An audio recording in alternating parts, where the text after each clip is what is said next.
kailangan ninyo para ano man ang mangyayari, may stock kayo. Dahil hindi rin mawawala, hindi masasayang yun dahil yung bigas, kailangan hindi mawawala sa bahay. Kahit anong ulam ninyo pwede, ang bigas, hindi masisira yan. Basta araw-araw ng bigas. Tama ba? Hindi. Tinatakot ba kayo? Hindi. Hindi po. Hindi kayo, walang gera sa inyo sa Pinoy. Hindi ko na akong bahala, sabi ng mga, kung kayo ay naglilingkod sa akin, akong bahala. Ang gusto ko lang, dahil pang tao yan. Kung meron, bibili kang wala, maganda na lang kayo ng asin, pwede na yan. Maraming puno sa akin yan, ano, ano, pati puno ng saging, kinakain na rin. Ginagawa nila kwan. Yung katawan. Halos lahat. Sabi ni Jesus, ano man ang bagay lahat ano man ang kinakain ninyo ay hindi masama basta naramdaman niyo masarap at nakakabuhay sa inyo, kainin niyo. Dahil yan ang lahat, tinanim ko lahat yan para sa inyo, pati kayo ay ginawa ko. Kasi importante kumain na kumain, ang walang marumi, ang pinakamarumi, yung ugali, ang puso ninyo. Hindi yan pagkain. Ang pagkain, diretso sa kubeta yan. O, diba? Magandang buwan ng ama.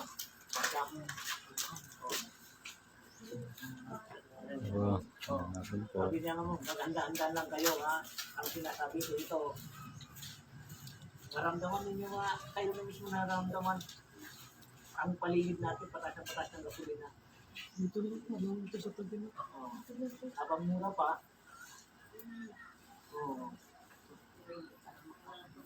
ha? Ay, hindi na. Kamaimbak nyo lang yung bigas ninyo. Sabi naman, maganda kaya katatumbuhan. Dahil ang bigas, hindi masasayang yan. Pakainin mo. Bilang wala ng gasolina, hindi nang wala nang magbibiyahe ng bigas, ay papangayin ka ninyo. Hindi lang kayong tao dyan. Makalibo-libo kayo sa isang lugar ito. Libo-libo. Ilan ang mag-deliver ngayon. Kung wala na, mag-deliver. Paano na tayo? Handa lang. Hindi kayo tinatakot ko. Ayaw ko kayo magutom. Mamaya, kung nagutom kayo, sisihin nyo. Lord, bakit ako nagutom?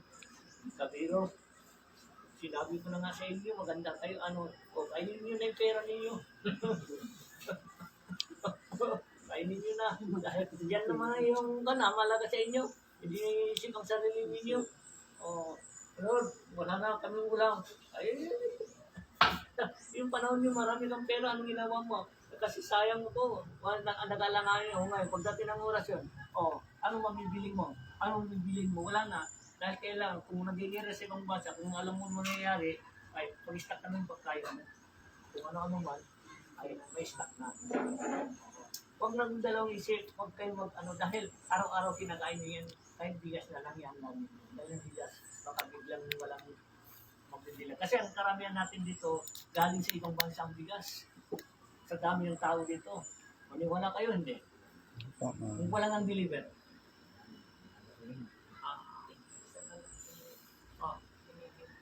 Yung gasolina, wala na.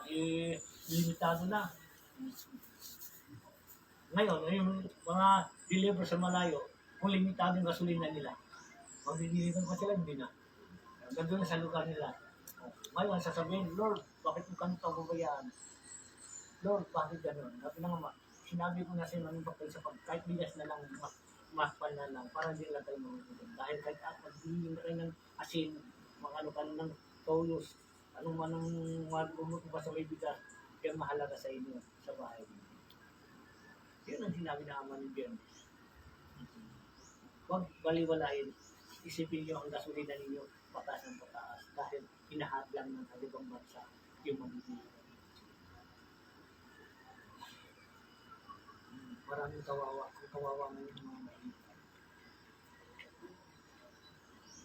Kawawa din ng mga mayayaman dahil kung ayaw nilang bumili mag-stop, pagdating ng oras, wala na yung mga makakain. Sana, sabi nila. Kaya ng tatlong buwan. Yung, alam mo naman yung bigas, hindi naman masisit sa tatlong buwan. Dahil hindi naman masasayang yun. Isipin mo, ilang pamilya kayo sa bahay. Yan ka naman. Ay, halimbawa, nawalan gasolina. pagdating ng oras, ay nagkasundo na. Hindi pa darating sa iyo sa baryo. Una pa dun sa dudad muna, bago darating sa baryo. Tama hindi? Kasi advance sila, advance. O, basta bigas lang yan dahil nyo bawat sa inyo baka hindi masasayang dahil araw-araw kayo kumakain. Basta importante, sa 3 buwan daw yan, din masisira ang bigas. Basta importante, yan dami nyo. Baka bilang araw. Dahil ang tao, mabababawa ang isip. Ang tao, hindi natin alam. Ang ganito lang tayo lang. Biglang may milagro, hindi natin alam. Ang Diyos lang ang nakakala. Basta sinabi ng Diyos sa akin, ay, maganda lang kayo. May bigas lang. Tubig. Kailangan din yung tubig. Kung wala ng tubig, wala nang nawasan. Kung may gripo kayo, ay buhay kayo. Kung wala kayong gripo, yari na kayo. Kung ba kayo, malaki ng, matabang ang ilog namin dyan. May ipak. Ha?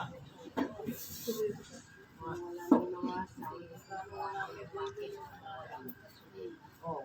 Kasi, masasanay din kami. Ay, masasanay kami. Magukay na lang tayo ng bubon. Isang pisa sa kakalati. Kung ang lahat yan, sabi naman mo, ang lahat yan ay dapat natin i-ready ninyo dahil hindi natin ninyo alam ang mangyari.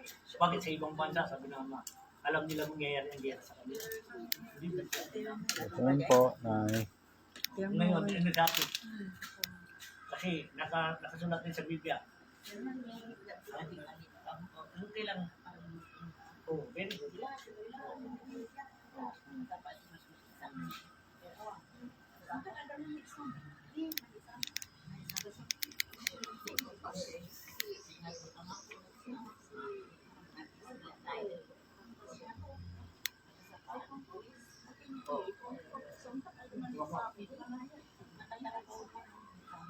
May nakapasal mo ka.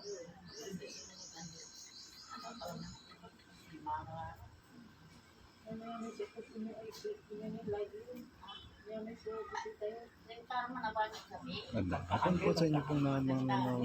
Bless po sa lahat. Maraming salamat po. Narating ko na din na yan.